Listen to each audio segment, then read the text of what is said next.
اے نبی، اگر یہ تمہاری تکذیب کریں تو جو لوگ ان سے پہلے تھے وہ بھی تکذیب کر چکے ہیں۔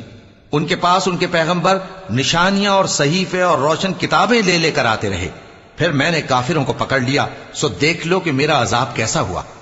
کیا تم نے نہیں دیکھا کہ اللہ نے آسمان سے مے برسایا، پھر ہم نے اس سے طرح طرح کے رنگوں کے میوے پیدا کیے، اور پہاڑوں میں سفید اور سرخ رنگ کی گھاٹیاں ہوتی ہیں جن کے مختلف رنگ ہوتے ہیں، اور بعض کالی سیاہ بھی ہوتی ہیں، اور انسانوں اور جانوروں اور مویشیوں کے بھی کئی طرح کے رنگ ہوتے ہیں۔ اللہ سے تو اس کے بندوں میں سے وہی ڈرتے ہیں جو صاحب علم ہے، بے شک اللہ غالب ہے، بخشنے والا ہے۔ جو لوگ اللہ کی کتاب پڑھتے اور نماز کی پابندی کرتے ہیں اور جو کچھ ہم نے ان کو دیا ہے اس میں سے پوشیدہ اور ظاہر خرچ کرتے ہیں، وہ اس تجارت کے فائدے کے امیدوار ہیں جو کبھی تباہ نہیں ہوگی، کیونکہ اللہ ان کو پورا پورا بدلہ دے گا اور اپنے فضل سے کچھ زیادہ بھی دے گا۔ وہ تو بخشنے والا